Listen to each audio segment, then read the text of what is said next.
Bonjour, je m'appelle Nathalie Yamb. Il y a quelques jours, lors de la réunion trimestrielle dédiée à la situation au Mali, le Conseil de sécurité de l'ONU, en violation de ses propres règles et procédures, a fait intervenir une go sortie de nulle part, comme un prestidigitateur fait apparaître un lapin à lunettes de son chapeau, pour tenir un réquisitoire absolument non étayé contre les autorités maliennes, alléguant notamment d'exactions commises particulièrement contre une communauté. Aujourd'hui, on va donc consacrer cette émission à l'étude de l'Organisation des Nations Unies, afin que chacun d'entre vous comprenne bien les circonstances et les objectifs de sa création, ses missions et opérations en Afrique, et nous allons voir comment le système onusien est utilisé pour entretenir l'insécurité et la déstabilisation de notre continent, et qu'est-ce que nous devons faire pour nous en sortir. Vous vous en doutez bien, on va parler du Mali, de République démocratique du Congo, de Centrafrique et d'autres pays, notamment dans la Corne de l'Afrique ou au Maghreb. Allez, c'est parti! Il y a environ 7 mois, le 30 juin 2022, pour les abonnés de mes réseaux sociaux dont vous voyez les liens quelque part sur l'écran, j'ai fait une publication sur l'utilité de l'ONU dans les missions de maintien de la paix, de sécurisation des populations civiles et de résolution des conflits en Afrique. J'ai pris le temps de recenser les missions qui sont encore actives aujourd'hui sur notre continent et cela donne ce qui suit par ordre chronologique de création. Premièrement, la MONUSCO, Mission des Nations Unies pour la stabilisation au Congo. MONUSCO, c'est le nouveau nom donné en 2010 à la MONUC, établie depuis 1999 et qui avait été précédée par l'ONUC, l'Organisation des Nations Unies au Congo, créée en 1960, rebaptisée Opération des Nations Unies au Congo en 1963 jusqu'en 64. Nous sommes en 2023. On dénombre 123 milices armées en RDC, dont la MONUSCO elle-même, qui assassine dorénavant allègrement les populations qu'elle prétend protéger. La MINURSO, Mission des Nations Unies pour l'organisation d'un référendum au Sahara occidental, établie en 1991. Nous sommes en 2023. Il n'y a toujours pas eu de référendum d'autodétermination au Sahara occidental. Par contre, on vient de voir un groupe de pieds nickelés has-been africains, tous anciens premiers ministres ou anciens ministres des Affaires étrangères, à l'instar du centrafricain Martin Ziguélé, se réunir au Maroc, aux frais non pas de la princesse mais du roi Mohamed VI, pour lancer un appel à l'exclusion de la République arabe sahraoui démocratique de l'Union africaine. Rien que ça. Comme disait un ancien, ce que tu n'as pas encore vu sur cette terre-là, il faut pas dire que ça n'existe pas, il faut dire que tu n'as pas encore vu. La MINUS, avec 2 S, la Mission des Nations Unies au Soudan du Sud. Établie en 2011, nous sommes en 2023. Il y a maintenant 4 millions de personnes déplacées et les sites de protection des civils de la MINUS sont pour beaucoup sans accès à l'eau potable et il s'y déroule de nombreux viols. La FISNUA, Force intérimaire de sécurité des Nations Unies pour Abyei. Établie également en 2011, nous sommes en 2023. La zone n'est toujours pas démilitarisée et le Soudan et le Sud-Soudan continuent de s'affronter pour le contrôle d'Abyei, riche en pétrole. Quelle surprise! La MINUSMA, Mission multidimensionnelle intégrée des Nations Unies pour la stabilisation au Mali. Établie en 2013, nous sommes en 2023. Depuis 10 ans, le Mali n'est toujours pas stabilisé, a perdu une grande partie de son territoire aux mains de terroristes et compte ses morts par milliers. Enfin, la MINUSCA, Mission multidimensionnelle intégrée des Nations Unies pour la stabilisation en Centrafrique. Établie en 2014, nous sommes en 2023. Ce sont les forces armées centrafricaines et leurs alliés qui s'attellent à protéger les civils, pendant que les casques bleus sont occupés à violer des femmes et des enfants, à tuer des civils comme le jeune Suleiman Hadji et son père Bala Hadji en 2015, et que la MINUSCA couvre ceux qui cherchent à assassiner le président de la République. En effet, le 21 février 2022, 4 Français en armes et en tenue militaire ont été interpellés par les forces de défense centrafricaines sur le parking de l'aéroport de Bangui, alors que l'avion transportant le président centrafricain était en phase d'atterrissage.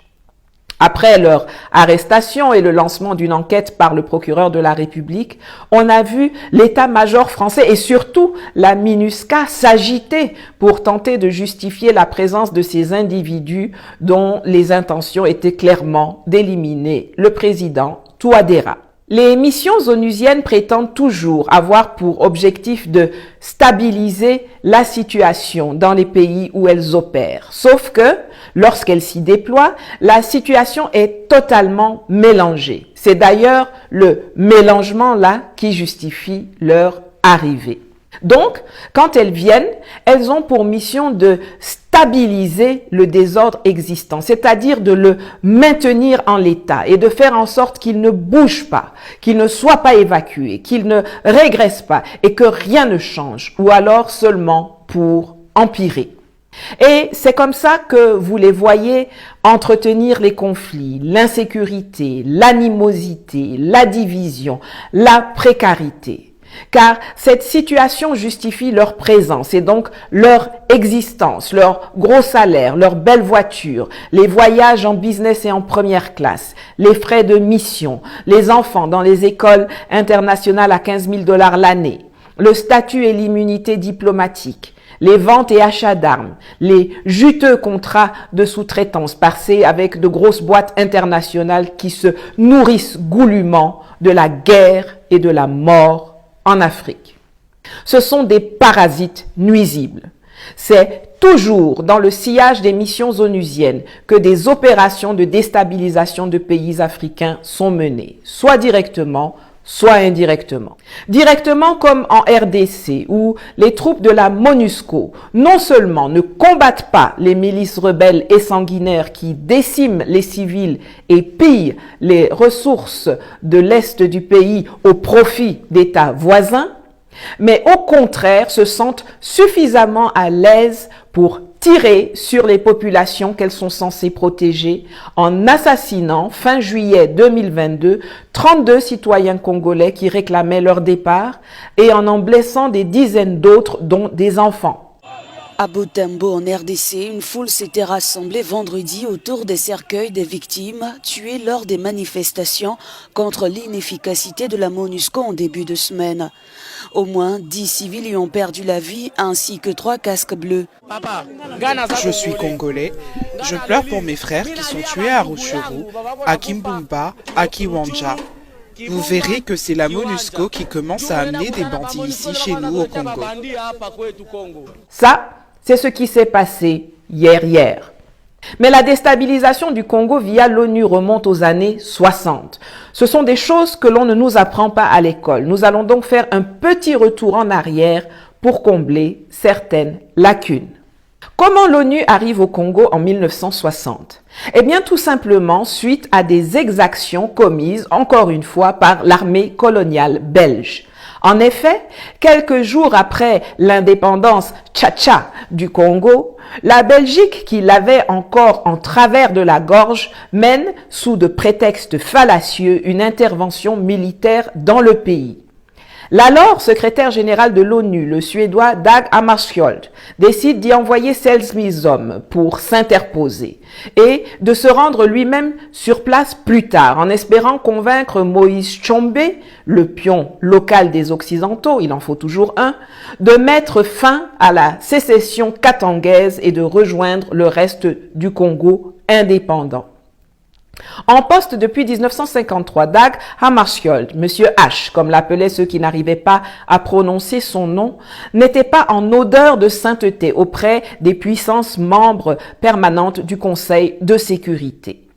Alors que l'on pensait avoir affaire à un homme malléable et effacé, c'est plutôt un adepte de la décolonisation qui se découvrira. Et c'est ainsi que des mercenaires français, toujours eux, l'ont éliminé dans la nuit du 18 septembre 1961 en organisant un attentat contre l'avion qui le transportait vers Ndola, dans ce qui était alors la Rhodésie du Nord, et qui tua tous les 15 passagers. Non seulement les membres permanents se sont entendus pour tenter d'abord de faire passer l'attentat pour un accident, une thèse qui n'a pas résisté au temps, mais également sur le fait que plus jamais un secrétaire général ne doit échapper à leur contrôle. Et c'est comme ça qu'on se retrouve avec des personnages ultra dociles comme Javier Pérez de Cuellar, Kofi Annan, Ban Ki-moon ou l'actuel Antonio Guterres. La question centrale, c'est qui a commandité cet attentat et qui l'a exécuté. Alors, qui a commandité, selon vous, l'attentat contre le secrétaire général de l'ONU? C'est quand même assez énorme. C'est comme si aujourd'hui, des puissances se liguaient pour tuer le secrétaire général de l'ONU.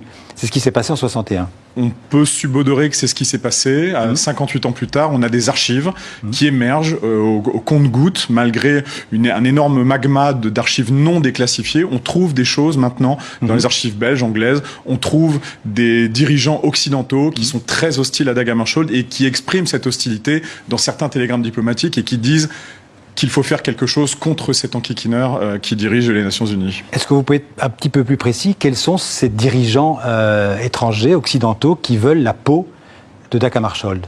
Eh bien, on peut mettre dans le même panier le gouvernement britannique de Harold Macmillan, qui a une dent très sérieuse contre Dag Hammarskjöld. Le général de Gaulle, en France, qui n'a absolument pas digéré le fiasco de l'expédition franco-britannique de Suez en 1956, puisque c'est Dag Hammarskjöld qui est intervenu sur le terrain pour faire établir un cessez-le-feu avec Nasser en Égypte. Nasser qui avait voulu, ça n'a rien à voir avec votre livre, mais qui avait voulu nationaliser le canal de Suez. Oui. Ça s'est terminé par une expédition franco-britannique qui s'est cassé les dents.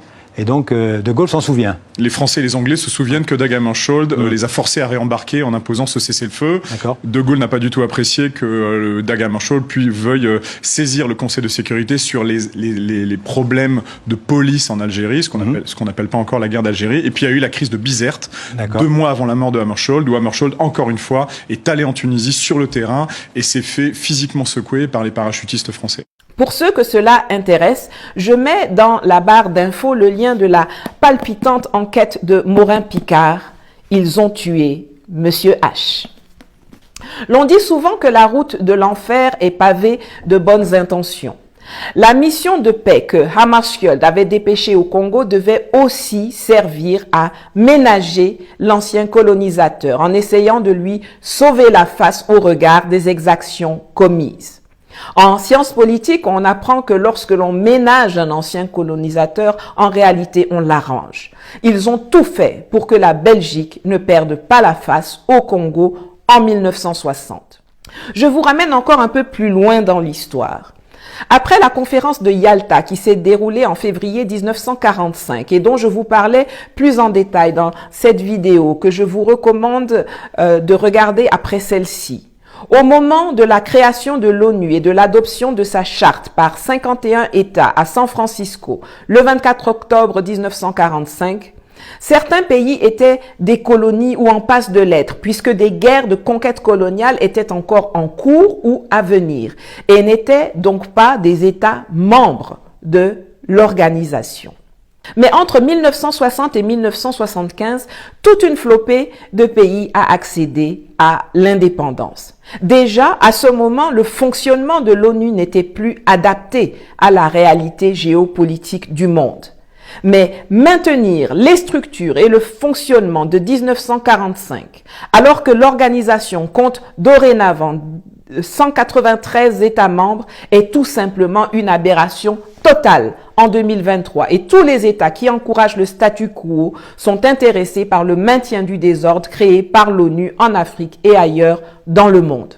S'il y a une chose que vous devez retenir de cette vidéo, c'est que les Nations Unies sont là pour pérenniser un système de domination coloniale en le transformant en soft power. Et les Africains, recrutés au sein de cette organisation et de ses démembrements, contribuent à cela, tellement mis à l'aise avec leurs avantages et leur immunité de hauts fonctionnaires internationaux, qu'ils servent avec zèle et enthousiasme l'ancien et le toujours actuel maître. Toutes les fois qu'il y a des problèmes en Afrique, on fait la promotion des Africains au sein de l'ONU pour rendre les problèmes moins visibles. Kofi Annan en était le prototype. Chaque puissance, c'est-à-dire chaque membre permanent du Conseil de sécurité, qui sont, je le rappelle, la Chine, les États-Unis, la Russie, le Royaume-Uni et la France, chaque puissance donc dirige un département au sein des instances, ce qui lui permet de faire nommer des gens qui vont ensuite servir d'abord et avant tout ses intérêts à elle. C'est ainsi que le DPKO, Department of Peacekeeping Operations, en français, Département des opérations de paix, est dévolu à la France. Le patron y est forcément un Français. Et donc, quand quelqu'un comme le Ghanéen Kofi Annan y est nommé comme chef de département de 1993 à 96, les non-initiés peuvent croire que le temps de l'Afrique est arrivé, que l'Afrique a obtenu un poste, mais il n'en est rien. Car si la France accepte de mettre la marionnette noire devant, celui qui tient les rênes, notamment les finances, c'est son numéro 2, qui sera alors obligatoirement un Français. Donc, quand Kofi Annan va au Rwanda pendant le génocide, il vient pour savoir comment couvrir la France. Ceci n'est qu'une des nombreuses situations qui illustrent parfaitement le rôle dangereux des Nations Unies dans la falsification de l'histoire et dans la perpétuation du système de domination pour le rendre plus digeste pour les Africains. Que ce soit dans les Grands Lacs, en Haïti, en Côte d'Ivoire, au Mali, en RCA, là où les Nations Unies passent, dans le meilleur des cas, il n'y a plus ni gentil ni méchant, mais plutôt un relativisme ahurissant. Dans le pire des cas, les gentils deviennent les méchants et vice-versa. Toute l'ingéniosité des Nations Unies ne réside pas dans la résolution des problèmes, mais plutôt dans leur dissimulation et dans la dilution des responsabilités. C'est cela leur mission et leur compétence principale. Dissimuler la responsabilité de l'ancien colonisateur qui est quasiment toujours à l'origine de la déstabilisation, et quand la dissimulation échoue, on passe à la dilution des responsabilités. On le voit aujourd'hui au Mali, où le succès des actions de lutte contre le terrorisme du gouvernement du colonel Assimi Goïta met en péril tout le plan d'occupation du Sahel concocté de longue date à Paris et Washington, ce qui donne naissance à un nouveau narratif qui ne saurait être plus saugrenu. Quand c'est l'armée française qui tire, ceux qui sont tués sont des terroristes. Mais quand c'est l'armée malienne qui tire, ceux qui sont tués sont des victimes civiles. Ah oh! Un court plan de désinformation qui ne passera pas. Ils viennent dire qu'ils ont des drones qui peuvent voir des charniers dans la nuit noire, mais qui ne voient jamais des colonnes de véhicules de terroristes qui se déplacent en plein jour. On repousse au calendrier grec la réunion demandée par le Mali pour exposer les preuves du soutien et du financement des terroristes par la France. Il est aussi, Monsieur le Président, il est surprenant que dans le cadre du récit factuel, le rapport du secrétaire général ait passé sous silence la saisine du Conseil de sécurité par le Mali le 15 août 2022 pour ce qui concerne les tentatives de déstabilisation et les violations répétées de l'espace aérien par les forces françaises. Ces actes d'agression d'une extrême gravité qui constitue, vous le savez, une violation de la Charte des Nations Unies, mais aussi une violation du droit international. Nous pensons que, mesdames et messieurs les membres du Conseil, que ces actes ne doivent pas rester sans suite et votre Conseil est interpellé fortement au Mali et en Afrique et ailleurs.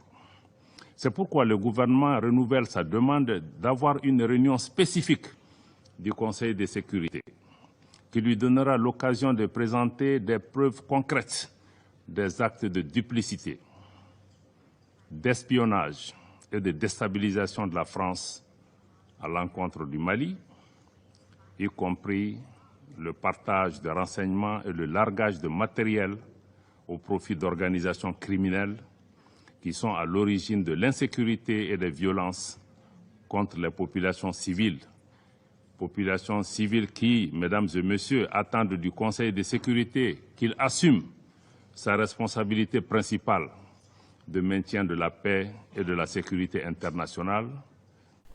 Les rapports de comités d'experts sans aucune base légale sortent alors à intervalles réguliers et l'on a recours en violation de toute procédure à des intervenants de la société civile tordus, financés par l'Occident, qui viennent déblatérer des foutaises devant un fond bleu et qui, si cela ne tenait qu'à moi, doivent impérativement être interrogés par la justice et la sécurité militaire.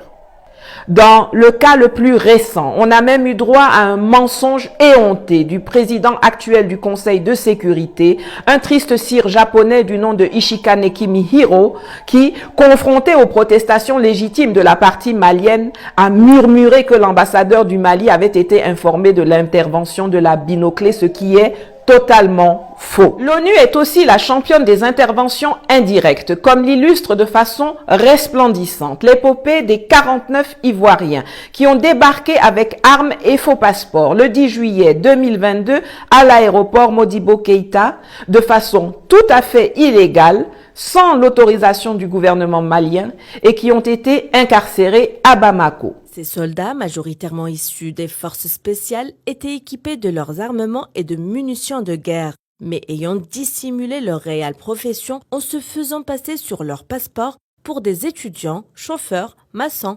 mécaniciens et vendeurs. Ils ont atterri, selon l'exécutif malien, sans l'autorisation requise pour rentrer dans le pays. Bien que la MINUSMA ait contredit par écrit les allégations d'Alassane Dramane Ouattara qui prétendait que les soldats étaient là pour une mission d'appui à la MINUSMA, l'ONU à New York, par la voix de son secrétaire général, a tenté toutes sortes de pressions pour obtenir la libération rapide des Ivoiriens. Rien n'y fit. Ils furent jugés et condamnés 6 mois plus tard. Après avoir reconnu les faits de mercenariat et d'atteinte à la sûreté de l'État et renoncé à faire appel, ils furent graciés par la grande mansuétude du colonel Goïta et retournés à leur envoyeur. Dans tous les cas évoqués, il s'agit de tentatives avérées de déstabilisation des régimes en place par le biais des missions de l'Organisation des Nations Unies. L'idée de la création des Nations Unies, discutée et décidée lors de la conférence de Dumbarton Oaks à Washington, qui a eu lieu du 21 août au 7 octobre 1944, répondait à un ordre particulier, celui de la Deuxième Guerre mondiale. Mais en restant figé, malgré l'évolution du monde, cet ordre est devenu un désordre.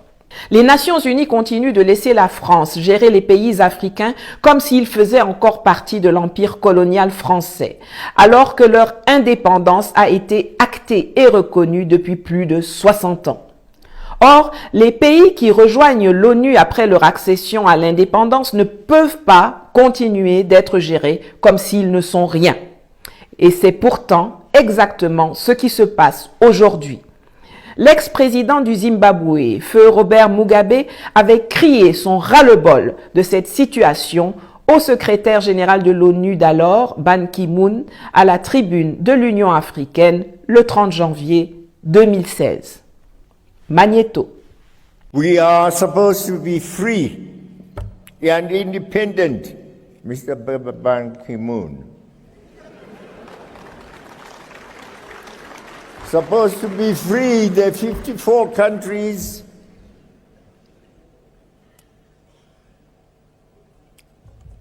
We come to the United Nations, it's ceremonial. Every year, September, we are there. We pay lots of money to go there. And to the General Assembly, we make speeches, we go back home, year in, year out. But the bosses in the Security Council say, you shall never have the powers that we have as permanent members. And we have asked and asked and asked.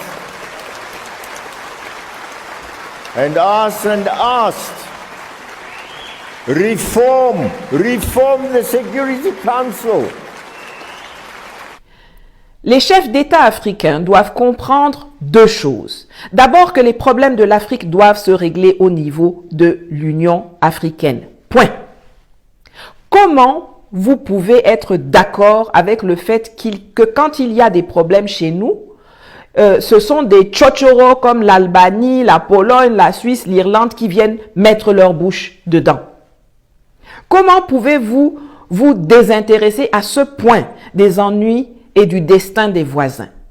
Qui va oublier que le Nigeria de Goodluck Jonathan, l'Afrique du Sud de Jacob Zuma et le Gabon d'Ali Bongo ont voté pour l'intervention occidentale en Libye en 2011? Comment pouvez-vous penser que nous pouvons être en paix en Afrique si nous laissons la RDC se faire mutiler ou la RCA se débattre avec un budget de l'État de 200 milliards de francs CFA? Si nous laissons le Mali et le Burkina Faso se faire déstabiliser par la France? C'est parce que vous dormez, parce que vous échouez à vous mettre ensemble pour l'intérêt des populations africaines que les autres peuvent s'engouffrer dans le vide que vous laissez et nous manquer de respect, nous exploiter et nous dominer. Qui a besoin du PAM, du PNUD, de l'UNICEF? Personne.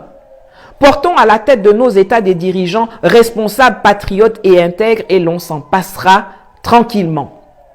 La deuxième chose que nos chefs d'État doivent comprendre, c'est que la seule option viable pour laquelle il convient de se battre n'est pas une ou deux places pour l'Afrique au Conseil de sécurité, mais plutôt la mise en œuvre du principe inscrit dans la charte, à savoir un pays, une voix, et donc la suppression du statut des membres permanents avec droit de veto.